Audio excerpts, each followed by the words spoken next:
Boa noite, está começando mais um Câmara Saúde. Então, se você está tentando parar de fumar ou conhece alguém com vício, preste muita atenção no nosso programa de hoje. E o meu convidado desta noite é o psiquiatra Jorge Carrão. Boa noite, seu Jorge, seja bem-vindo à TV Câmara. Boa noite, Ana Paula. É uma grande satisfação voltar à TV Câmara. Doutor Jorge, então eu quero iniciar a nossa entrevista com uma boa notícia. Segundo uma pesquisa de 2021, o hábito de fumar entre os brasileiros caiu cerca de 40%. O senhor observa realmente essa mudança de comportamento? Realmente, essa pesquisa está de acordo com a observação clínica e também com o momento atual das pessoas mais conscientes em relação à sua saúde, enfim, a própria situação da pandemia trouxe um grande choque à população no sentido de consciência da saúde física, né?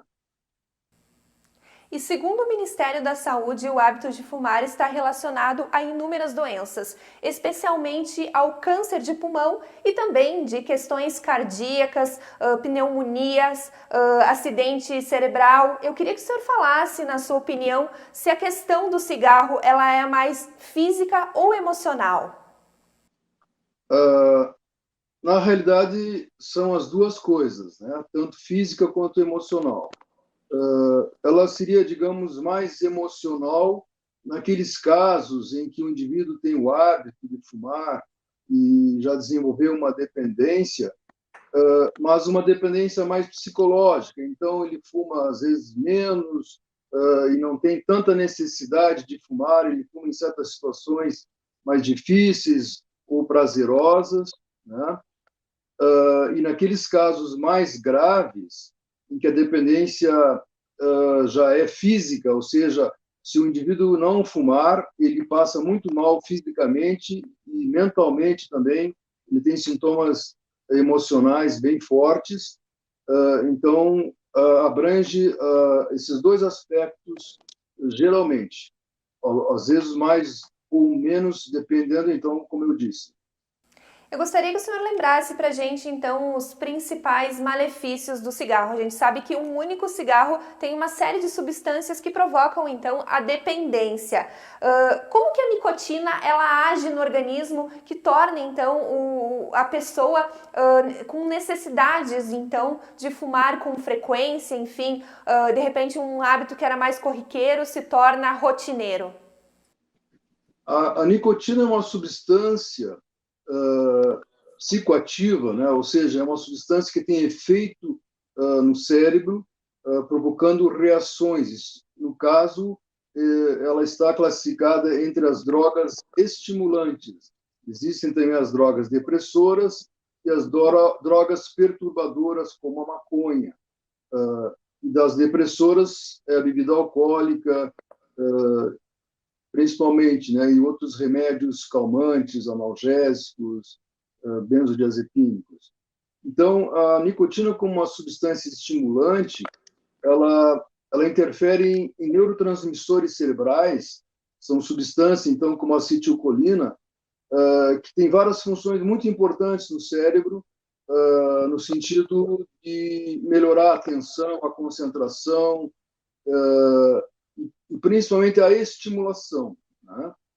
Então, isso faz com que o indivíduo... É como alguém que toma chimarrão, né, no nosso meio aqui. A substância que tem no chimarrão é a mesma, do mesmo tipo, né? Não é nicotina, mas é a cafeína, que é um estimulante semelhante à nicotina, é um estimulante fraco. Mas nós sabemos nitidamente, quando o indivíduo toma um chimarrão, que ele fica mais animado, e se ele toma bastante, ele até fica agitado, né? Então, é o mesmo que acontece com a nicotina. Em doses menores, e tem um efeito de estimulação, e com o tempo, se a pessoa passa a se habituar a usar a nicotina, ele vai desenvolvendo, então, uma dependência, como eu disse antes. Inicialmente pode ser psicológica, pelo efeito da substância, e pela, digamos assim, as vantagens, os efeitos bons que a pessoa percebe, e na medida que se instala essa dependência, a chance de desenvolver dependência física é muito grande, e isso determina que a pessoa não consiga parar ou tenha muitas dificuldades de parar quando se instala uma dependência física, principalmente. É claro que na dependência psicológica, se o indivíduo tem algum sintoma emocional, algumas vezes essa substância nicotina pode atenuar ou dar uma sensação momentânea de alívio, né? E o indivíduo também pode ter dificuldade de parar em função de ter algum sintoma emocional e que a nicotina aparentemente melhora. Então, mais ou menos isso, não sei se eu te respondi. E então, como o senhor explicou de forma mais geral, realmente os problemas emocionais eles têm um peso muito importante na hora da pessoa decidir iniciar né, com o cigarro. A depressão, ela leva realmente a maioria das pessoas a fumarem? O que o senhor observa nesse sentido? Olha, como eu acabei de falar, que a nicotina é uma droga estimulante e a depressão é uma situação emocional, cerebral, mental, em que há uma lentificação do cérebro, o cérebro funciona muito devagar. Então, realmente, as pessoas com depressão, se nós formos ver, digamos assim, no local de internação de pessoas com problemas emocionais, é muito alto a prevalência do uso de nicotina nesses casos de depressão, por essa sensação que eu acabei de dizer, de melhora da estimulação, do ânimo, momentaneamente. A grande questão da nicotina, Ana, se deve ao fato de que é uma droga que tem um efeito muito curto, uma meia-vida, um tempo de efeito muito curto. O indivíduo tem que fumar várias e várias vezes por dia para manter aquele efeito. E isso contribui para o desenvolvimento da dependência. Quanto mais a pessoa estiver fumando, mais exposta ao efeito da nicotina, mais chance de desenvolver dependência. Então, realmente, a depressão se acompanha bastante do tabagismo.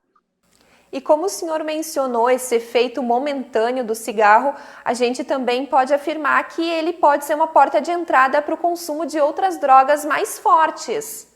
A respeito da dependência de nicotina, ela é um protótipo das dependências químicas, ou seja, a nicotina, por ser uma droga mais leve, como a cafeína, e ter sido muito badalada antigamente como uma coisa muito boa, maravilhosa para quem fumava, né? Belas propagandas, etc., que agora são proibidas. Então, o indivíduo fica seduzido por essas coisas boas, né? E não aquilo que se vê nas carteiras de cigarro, pessoas com câncer, em situação dramática, né? Então, qual é a questão toda dessa questão que tu está trazendo, dessa pergunta? É que o ser humano, por natureza, ele não tolera o sofrimento, ele foge do sofrimento, ele não quer sentir nada desconfortável, nada desagradável, né? Então, é muito comum alguém que esteja diante de uma situação difícil, de sofrimento, de dor, enfim, buscar algum alívio. E elas buscam em várias substâncias, em vários comportamentos, até na alimentação exagerada, etc. E a nicotina é uma delas, né? O cigarro de tabaco é uma forma de alívio momentâneo, né? Assim como outras substâncias psicoativas. E se o indivíduo está numa situação de sofrimento muito grande, e fumando e fumando bastante, e aquilo não passa, né? Ele realmente é um indivíduo que pode estar mais vulnerável a usar outras substâncias nessa tentativa de buscar um alívio.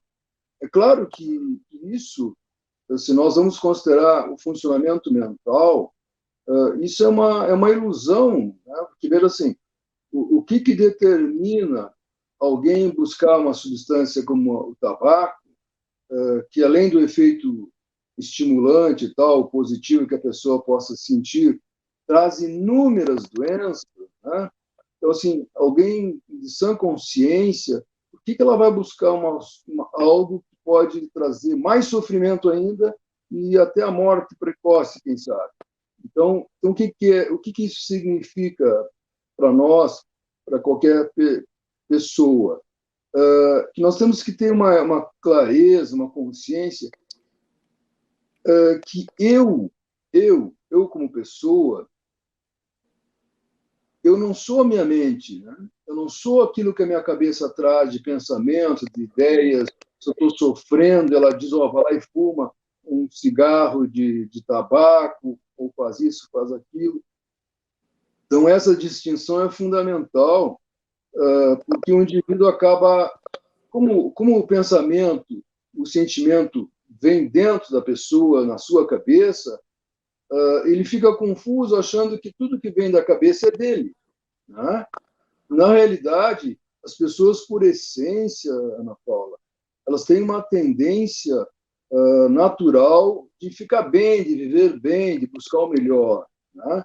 Então, se vem uma ideia desse tipo, de usar uma substância como a nicotina, e sabendo todos os riscos e problemas que isso poderá trazer ao longo do tempo, então isso não é uma coisa sensata dentro da essência da pessoa. Então, o que isso nos traz assim de importante? Que o indivíduo tem que buscar outras maneiras de se ajudar, de enfrentar aquela situação, e não seja algo que vai lhe trazer mais prejuízo, né? Então, existe um princípio que diz o seguinte: eu vou fazer o melhor por mim. Se não puder fazer o melhor por mim, eu não vou me prejudicar, né? Então, o que é isso? Então, isso é enfrentar a vida, é ver as coisas como são, e seguir aquilo que realmente, para mim, lá dentro, no meu íntimo, diz para que lado que eu tenho que ir, que vida que eu quero ter, enfim, e não aquilo que a minha cabeça imediatamente diz que eu tenho que fazer. Aí, então, surge essa possibilidade que tu falaste, de outras substâncias. Porque, nesse caso, veja bem, assim, para tu saberes e todas as pessoas que estão assistindo, essa questão funciona como se fosse essa questão mental, né, dos pensamentos, dos sentimentos, dos impulsos, ela funciona como se fosse um amigo, um conhecido que nos convida para fazer tal coisa, né? Mas a pessoa me convidou para fazer tal coisa, mas é meu amigo, ele gosta de mim e tal. Mas por mais que seja amigo, aquilo lá não foi uma coisa legal. Eu vou agradecer e não vou fazer aquilo porque não é bom para mim. Então, a mente funciona muito assim. Parece que ela é nossa amiga e nos sugere coisas, mas são prejudiciais às vezes. Então, esse discernimento, o indivíduo tem que aprender, e é fundamental que isso comece lá dentro de casa, com a ajuda do pai e da mãe, a criança tem essa orientação, como na escola, né, de realmente seguir algo lá dentro dela mesma, dentro do que é importante realmente, não do que é sugerido pela cabeça, pelos pensamentos, pela raiva, pelos sentimentos desagradáveis, enfim, como eu disse, comparado a um amigo que sugere fazer coisas complicadas. Então, realmente, é possível o indivíduo passar a usar outras substâncias nessa tentativa de alívio, mas isso é uma ilusão que a cabeça nos traz para nós seguirmos naquele rumo. Doutor Jorge, eu peço licença, então, para a gente fazer um rápido intervalo e em seguida nós estamos de volta com o programa Câmara Saúde, que hoje fala, então, sobre os riscos do tabagismo.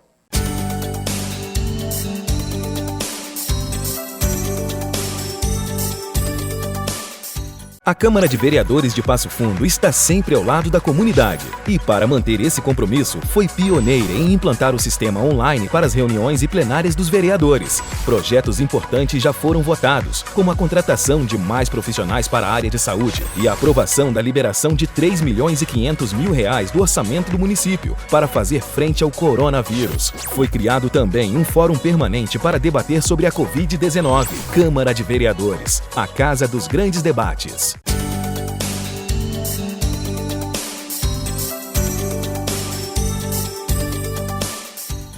Estamos de volta com o programa Câmara Saúde, que nesta noite destaca o tema do tabagismo. O meu convidado é o Jorge Carrão, psiquiatra, que está explicando então quais são os efeitos da nicotina no organismo, especialmente na nossa mente, a importância que a gente tem então de saber lidar com os sentimentos e também de buscar ajuda quando necessário para evitar então esse vício do cigarro.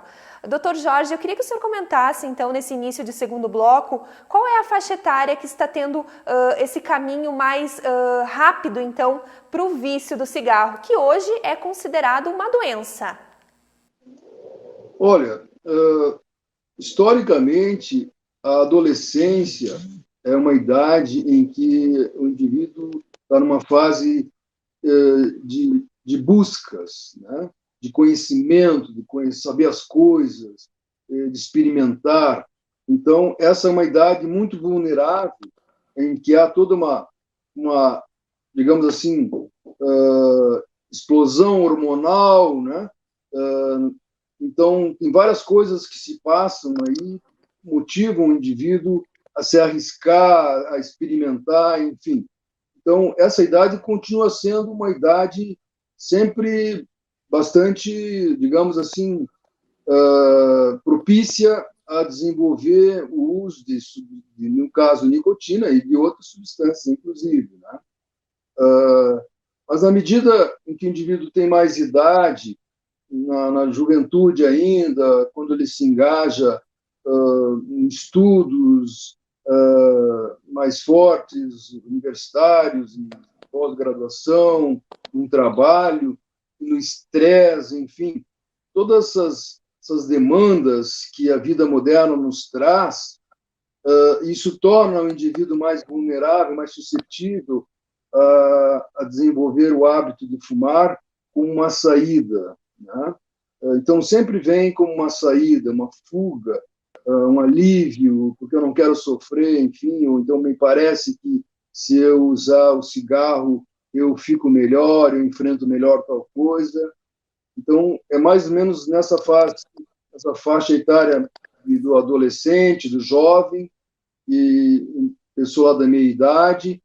E na medida em que isso se instala, a dependência, isso se prolonga até a velhice, enfim, se o indivíduo não fizer nada, né? Então, geralmente, é por aí que as coisas tendem a acontecer. Doutor Jorge, por sorte, a gente tem uma geração assim mais saudável, tanto que fez com que a gente observasse, então, né, essa pesquisa e até o senhor no consultório, a redução, então, do consumo de cigarro nos últimos anos. Eu acho que é importante a gente lembrar que a maioria dos jovens hoje que não consomem o cigarro e tem um familiar que consome, é justamente porque eles observam que a morte é uma morte lenta. A pessoa vai desenvolvendo uma série de problemas de saúde e o senhor, antes de ser psiquiatra, trabalhou em UTIs e sabe, então, os enormes prejuízos que o cigarro causa ao organismo. Eu gostaria que o senhor lembrasse um pouquinho de alguma dessas experiências que o senhor observou na rotina dos hospitais.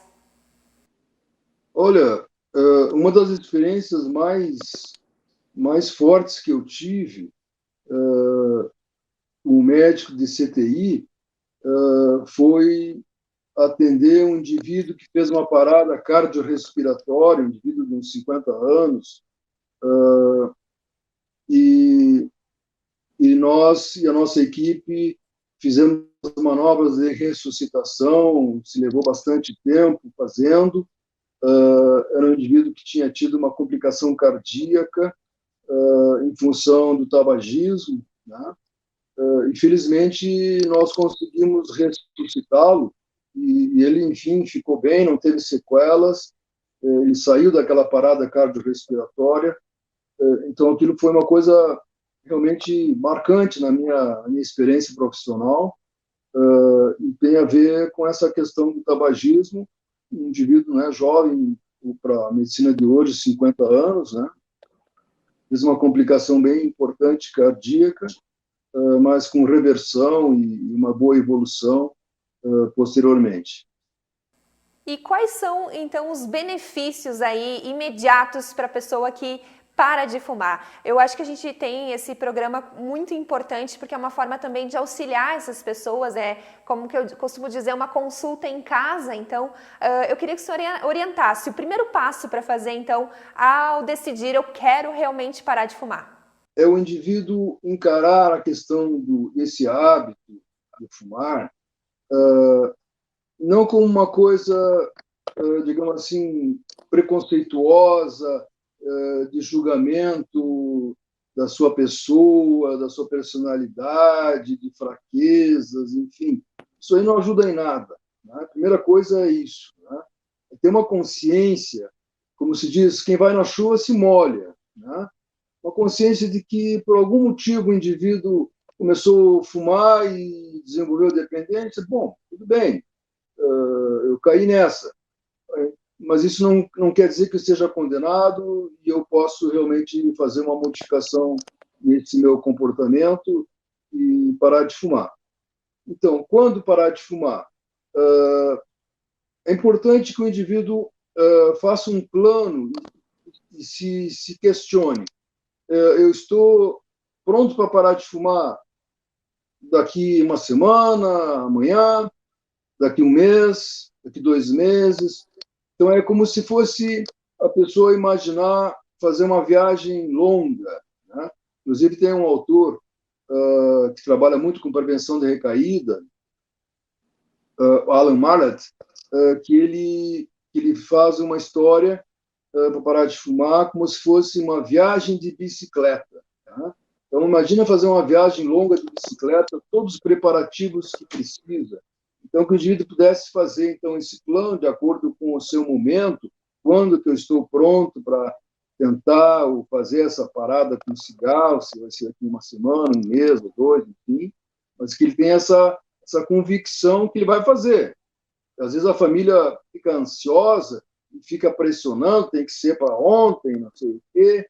Isso não ajuda, né? A pessoa tem o seu tempo, e todas as pessoas têm o seu tempo para fazer várias coisas, para iniciar um relacionamento, para casar, para fazer um vestibular, para fazer um curso, enfim.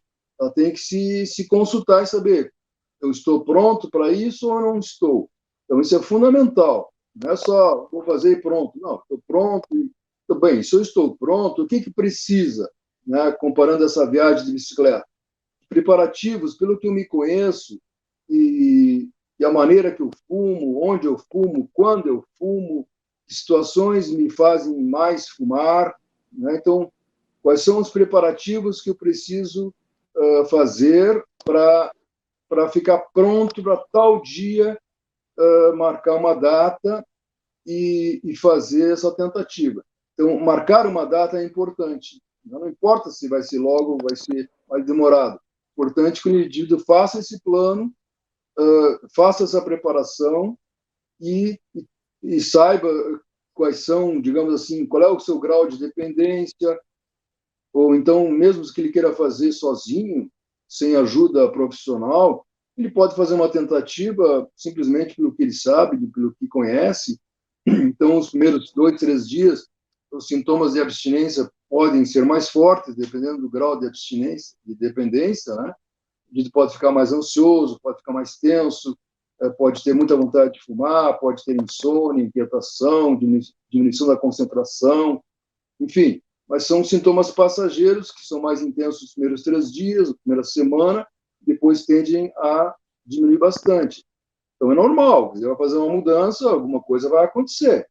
E o importante é o indivíduo ter disposição de enfrentar esses sintomas, né, como alguém que quer emagrecer. Eu quero emagrecer, então eu vou ter vontade de comer doce, isso e aquilo, mas eu vou tentar me segurar e vou ter a disposição de enfrentar essa vontade enfim, fazer o que eu quero fazer.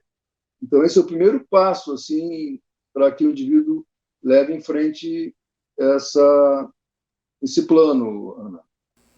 Então, essa aceitação, esse planejamento são fundamentais, né, para que o processo ele não se perca, né, porque acontece muito de pessoas que tentaram parar inúmeras vezes e acabaram se sentindo frustradas. Então, realmente, é como o senhor disse, não é uma coisa que acontece, então, do dia para a noite, tem que ter esse planejamento para evitar, então, essas frustrações. Exatamente. Algumas pessoas até, não são raras, algumas pessoas dizem assim, ó, eu vou parar amanhã, e consome com cigarro e para amanhã e consegue parar. Mas isso não é o mais comum, né? Depende, às vezes, do tipo de personalidade, do jeito que a pessoa é, ela consegue. Então, isso, mas geralmente não é assim. E o que a gente pode falar, então, em relação a consultas psiquiátricas, aos tratamentos que são oferecidos pelo SUS, porque realmente é um processo difícil, a gente sabe. Então, as pessoas que realmente já tentaram outras vezes e não tiveram sucesso e que querem buscar, então, uma ajuda profissional para encarar esse desafio de frente. Bem, então, assim, nessa sequência que eu falei, uma outra dica bem útil é o indivíduo saber distinguir quais são os cigarros automáticos, ou seja, aquele cigarro que o indivíduo acende sem ter vontade de fumar, e não é também por um momento prazeroso, que está, digamos, tomando um cafezinho e fumar um cigarro vai bem, é um momento prazeroso.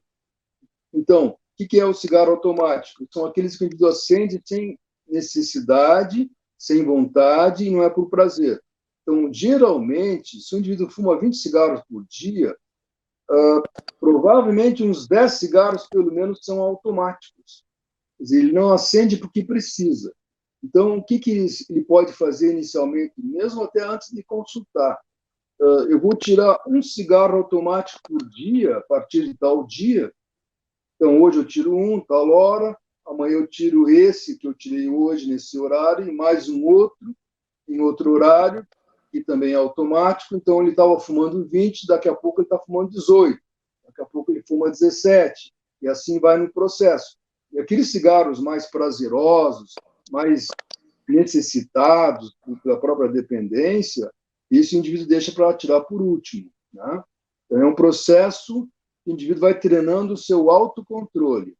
Bem, e além disso, então vem a questão profissional, médica.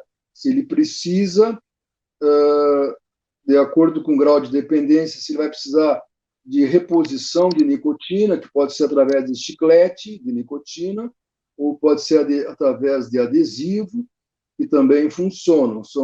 Só devem ser usados a partir do dia que o indivíduo vai realmente parar de fumar. Não é indicado fumar e usar adesivo ou chiclete. Ele faz uma intoxicação de nicotina, isso eu já vi algumas vezes, o paciente fica intoxicado, fica muito mal. Então, é para fazer isso quando ele realmente decidir, hoje não vou mais fumar, então hoje eu vou usar adesivo, vou usar chiclete. E, além disso, existe também remédios que podem fazer com que o indivíduo pare de fumar, ajude a parar de fumar. Então, existe um remédio tipo a bupropiona, que é um remédio estimulante e que tem um efeito, tem vários estudos que realmente mostram que o indivíduo pode conseguir parar de fumar com esse medicamento. A vareniclina também é um outro medicamento muito mais específico do que a bupropiona e atua especificamente em receptores nicotínicos do cérebro, ou seja, lugares onde a nicotina vai, é como se fosse receptores, é como se fosse, digamos assim, uma chave seria a nicotina. Numa fechadura, uma chave tem que encaixar numa fechadura. Então, a nicotina seria como uma chave e vai se encaixar num receptor, numa fechadura lá no cérebro. Então, esse remédio ele vai ocupar esse lugar onde a nicotina ocuparia minimizando, então, os efeitos da falta de nicotina e ajudando o indivíduo a parar de fumar. É um remédio bem interessante e funciona bem, enfim. E outro medicamento, até foi um trabalho de conclusão do meu mestrado, eu usei dois medicamentos. Por que eu usei dois medicamentos? Na época, eu observava muito entre os fumantes muitos estados negativos, tipo raiva, irritação, né, nos fumantes. Então, eu resolvi usar duas medicações chamadas, uma é sertralina e outra é buspirona. São medicamentos que são úteis na ansiedade, na depressão, mas que melhoraram bastante a questão da raiva, de o indivíduo controlar mais a sua raiva, que é um desafio para qualquer ser humano, lidar com a sua raiva, a sua irritação. Então, o que mostrou esse trabalho? Foi um trabalho randomizado, duplo cego, com uso de placebo. Então, teve pessoas que usaram remédios e pessoas que usaram placebo. Então, 42% das pessoas que usaram remédio pararam de fumar em 6 meses, e 18% que usaram só o placebo conseguiram parar de fumar. E o que mostrou esse trabalho? Que as pessoas que usaram remédio conseguiram controlar melhor a raiva, e isso fez com que elas conseguissem ficar sem cigarro. Então, vem a questão que nós estamos falando no início, que nossa cabeça, nossa mente, ela está sempre dando palpite, ela está sempre fazendo julgamentos, dando ideias, trazendo impulsos e vontades e querendo resolver nossa vida. E se a pessoa está cometida de um estado de raiva, por exemplo, ela pode fazer coisas complicadas para ela ou para outras pessoas. Então, esses dois remédios ajudaram muito nesse manejo da raiva pelos fumantes, e eles conseguiram parar de fumar com mais facilidade. E é interessante isso, Ana Paula, que esses pacientes não tinham depressão, nem um problema mais sério de ansiedade ou outras doenças psiquiátricas. Então, eram só fumantes e eram dependentes de nicotina. Então, essas são algumas substâncias que existem, que ajudam bastante, mas certamente o que mais ajuda, Ana Paula, é o indivíduo estar motivado, estar consciente da sua vida, do que é importante para ela, da vida que ele deseja ter com mais saúde ou com mais doença, enfim. Então, isso é o elemento fundamental. Sabe que o indivíduo tendo uma motivação, uma certeza a respeito de si mesmo, isso nos leva a uma questão da confiança, né, da autoconfiança. Se nós formos ver a origem da palavra confiança, isso tem a ver, então, com autofidelidade ou autofé. Então, seria ter uma fidelidade consigo mesmo, uma fé em si mesmo, naquilo que ela acredita, nos seus propósitos, no que é importante. Então, esse aspecto digamos assim, é a raiz de toda a mudança desse comportamento do uso do cigarro, Ana Paula, além desses outros elementos médicos aí que nós falamos. Infelizmente, né, o tempo do nosso programa de hoje está chegando ao fim. Eu gostaria, então, de agradecer ao nosso convidado online de hoje, o psiquiatra Jorge Carrão, pelas inúmeras dicas, então, que o senhor nos trouxe, essa consulta virtual, digamos assim, para as pessoas que estão interessadas em parar de fumar ou, de repente, querem ajudar alguém. Dr. Jorge, mais uma vez, muito obrigada, então, pela sua participação. Eu que agradeço e espero que teus assistentes, aí, o pessoal que contempla o teu programa, se beneficiem dessa nossa conversa. Um grande abraço, doutor, e o senhor é sempre muito bem-vindo no nosso Câmara Saúde. E o programa de hoje está chegando ao fim. Eu gostaria de agradecer, então, a sua participação e lhe convidar, então, a continuar acompanhando a programação da TV Câmara. Uma boa noite e até a próxima semana.